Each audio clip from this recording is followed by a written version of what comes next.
आदाब, नमस्कार। परभनी आज तक में आपका स्वागत। मैं महमूद खान। आप देख रहे हैं परभनी शहर की खास खबरें। वसीम रिजवी पर धार्मिक भावनाओं को आहत करने का मामला दर्ज किया जाए, साथ ही सेवा भाई संस्था की ओर से केंद्रीय गृह मंत्री से ज्ञापन द्वारा मांग। शिया वक्फ बोर्ड के पूर्व चेयरमैन वसीम रिजवी द्वारा हाल ही में पवित्र कुरान के 26 आयतों पर टिप्पणी करते हुए सुप्रीम कोर्ट में जनहित याचिका दायर करने के इस कृत्य के विरोध में पूरे भारत भर में मुस्लिम समुदाय में गुस्से की लहर दिखाई दे रही है। दुनिया का सबसे पवित्र ग्रंथ कुरान, जो पूरी दुनिया को शांति का संदेश देता है, ऐसे पवित्र कुरान के आयतों पर टिप्पणी करते हुए रिजवी द्वारा इसे हटाने को लेकर सुप्रीम कोर्ट में याचिका दायर करने पर रिजवी के खिलाफ हर तरफ गुस्से की लहर दिखाई दे रही है,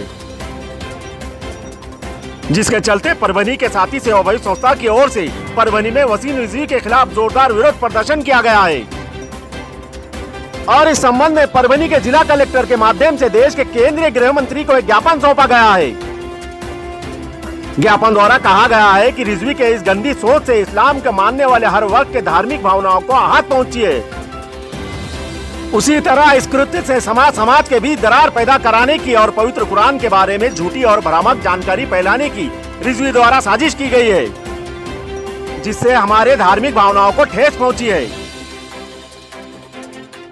उसी तरह ज्ञापन द्वारा कहा गया है कि वसीम रिजवी को सांप्रदायिकता फैलाने और धार्मिक भावनाओं को आहत कराने के आरोप में रिजवी के खिलाफ धारा 153A, 295A के तहत मुकदमा दर्ज किया जाए और उसे गिरफ्तार कर कार्रवाई की जाए। इस तरह की मांग साथी सेवा भाई संस्था की ओर से ज्ञापन द्वारा की गई है। ज्ञापन पर साथी सेवा भाई संस्था के अध्यक्ष बशीर अहमद, प्रसिद्ध समाज सेवक एडवोकेट M.A. बेग, जय हो बहुउद्देश्य सेवा भाई संस्था के अध्यक्ष मोहम्मद अब्दुल्ला राज, समाज सेवक अहमद अली, मोहसिन बागवान, इमरान खान, शेख मोहसिन, उबैदुर रहमान आदि के हस्ताक्षर थे। वसीम रिजवी द्वारा कुरान के 26 आयतों पर किए गए टिप्पणी से दिन प्रतिदिन लोगों का गुस्सा बढ़ता जा रहा है। रिजवी के खिलाफ विभिन्न शहरों में हजारों लोग सड़कों पर उतरकर गिरफ्तारी की मांग कर रहे हैं। जानकारी की माने तो रिजवी ने अपने राजनीति चमकाने के लिए मुस्लिम विरोधी ताकतों को खुश करने के लिए इस तरह का सहारा लिया है। इस तरह के कदम से देश में अराजकता फैल सकती है। जानकारी के मुताबिक वसीम रिजवी पर पहले से ही कई क्रिमिनल और वक्फ की जमीनों को हड़पने के कई मामले दर्ज है। जिलाधिकारी साहब के मार्फत एक गृह मंत्री साहब को निवेदन दिया जा रहा है। ये निश्चित आंदोलन इसलिए किया गया, वसीम रिजवी जिसने सुप्रीम कोर्ट के अंदर एक याचिका दाखिल, कुरान शरीफ के अंदर जो 26 आयत है वो आतंकवाद को बढ़ावा देते हैं। कुरान शरीफ कभी किसी चीज़ को बढ़ावा देने के लिए नहीं, कुरान शरीफ का मकसद ये है कि सिर्फ़ और सिर्फ इंसानियत का मैसेज देता है कुरान शरीफ। और कुरान शरीफ एक बार जिसने भी पढ़ लिया वो कुरान शरीफ का होकर रहेगा। जिस तरह से ज़मीन और आसमान में कोई तरतूद नहीं हो सकता, उस तरीके से कुरान शरीफ में कोई तरतूद नहीं हो सकता और कोई सोच भी नहीं सकता। और हम इस देश के सुप्रीम कोर्ट से अपील करते हैं, दरख्वास्त करते हैं कि वो जो पिटीशन जो दाखिल किए है उस सुवर ने, वसीम रिजवी ने, उसको फेटाड़ दे और उसको एक्सेप्ट ना करे। ये हमारी विनती। भारत के संविधान में पब्लिक इंटरेस्ट लिटिगेशन जनहित याचिका के जो प्रायर कंडीशंस है वो सबसे पहले ये है कि जनहित याचिका जनता के हित में होना चाहिए। अब यहाँ तो जनता का हित इसी में है कि कुरान एक आसमानी किताब है, गॉस्पेल ट्रूथ है, आसमान से आई हुई सच्चाई है। इसको बदलने का कहीं कोई सवाल ही पैदा नहीं होता और कोई बदल भी नहीं सकता। दूसरी बात यह है कि जो आदमी पब्लिक इंटरेस्ट लिटिगेशन जनहित याचिका हाई कोर्ट या सुप्रीम कोर्ट के दाखिल करता है, उसके लिए ये अनिवार्य एकदम ज़रूरी है कि उस व्यक्ति के ऊपर कोई क्राइम दाखिल नहीं होना चाहिए। जहाँ तक इस रिजवी का संबंध है, वसीम रिजवी का, वसीम रिजवी ने शिया वक्फ बोर्ड की जगह के झूठे दस्तावेज बना के बिकाया है और सीबीआई में इसका एक केस, सीबीआई कोर्ट में इसका केस चल रहा है। वसीम रिजवी ने दाखिल की हुई पब्लिक इंटरेस्ट लिटिगेशन जो कि PIL है ही नहीं, वो बदमाशी इंटरेस्ट लिटिगेशन है, उसको सबसे पहले सुप्रीम कोर्ट ने डिसमिस करना चाहिए और वसीम रिजवी पर उसके ऊपर कॉस्ट और जुर्माना लगाना चाहिए। कुरान को कोई बदल नहीं सकता। कुरान सारे मानवता के लिए, अच्छाई के लिए आया है। वसीम रिजवी जैसे लोगों के कुरान के मुताबिक अगर कानून अमल करता है तो उसके हाथ काट देनी चाहिए। भारत में इतने सारे रेप हो रहे हैं, कुरान ये कहता है कि रेप करने वालों को सजाए मौत मिलना चाहिए। तो फिर कुरान की अच्छाइयाँ इन मानवता के वेलफेयर के लिए है। ऐसे वसीम रिजवी जैसे कितने भी लोग ये उठाए हुए दलाल है, मुल्क में माहौल ख़राब करके चुनाव जीतने के लिए की गई एक बदमाशी है। इससे CPIL को विद कॉस्ट उस पर बहुत बड़ा जुर्माना लगाते हुए डिसमिस करना चाहिए।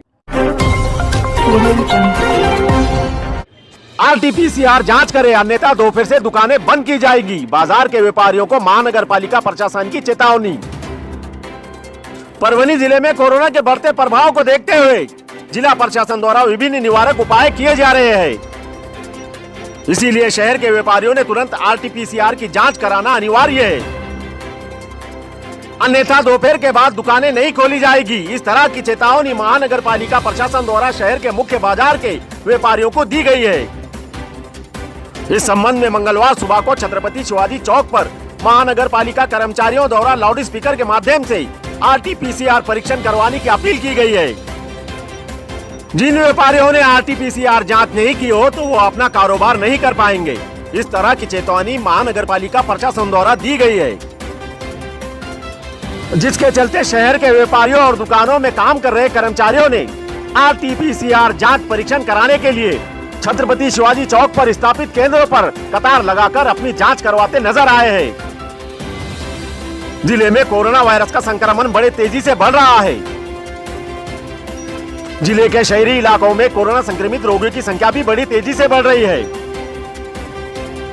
इसके मद्देनजर जिला कलेक्टर दीपक मुंगड़ीकर द्वारा RT-PCR जांच कराने के लिए मांस, अंडे और दूध, सब्जी, फल विक्रेताओं के साथ साथ रिक्शा चालकों को भी निर्देश दिए गए हैं। 31 मार्च तक संपत्ति कर और पानी बिल के ब्याज माफी में दी गई छूट। महानगर पालिका प्रशासन द्वारा बकायेदारों को बड़ी राहत। परभनी महानगर पालिका प्रशासन द्वारा संपत्ति कर और पानी बिल के बकायेदारों को बड़ी राहत दी है। परभनी महानगर पालिका आयुक्त देवीदास पवार इन्होंने शहर के बकायेदारों, संपत्ति धारकों एवं पानी के बिल पर 31 मार्च तक 100% ब्याज माफी कर छूट देने की घोषणा की है। कोरोना वायरस के बढ़ते प्रकोप की पृष्ठभूमि पर इस संकट समय में महानगर पालिका प्रशासन द्वारा शहर के संपत्ति धारकों एवं पानी बिल के बकायेदारों को ब्याज माफी पर राहत प्रदान करने के लिए इस संबंध में कदम उठाए हैं। महानगर पालिका आयुक्त देवीदास पवार इन्होंने संपत्ति कर और पानी बिल के बकाया राशि भरकर इस ब्याज माफी का लाभ उठाने की नागरिकों से अपील की है।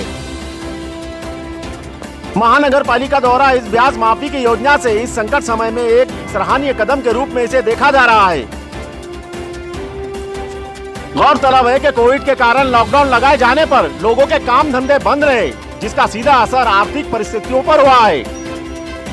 इस योजना के तहत नागरिकों को थोड़ी राहत जरूर मिलेगी। हमारे दर्शकों से अपील है कि कोरोना महामारी ने फिर से अपना प्रभाव तेज कर दिया है, इसीलिए आप अपना और अपने परिवार का ख्याल रखें।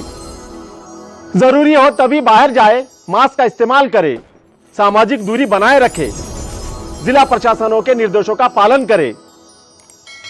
आपको हमारा चैनल पसंद आया हो तो लाइक करें, शेयर करें और सब्सक्राइब जरूर करें ताकि खबर सबसे पहले आप तक पहुंचे। परभनी आज तक पर बने रहने के लिए देखते रहिए परभनी आज तक।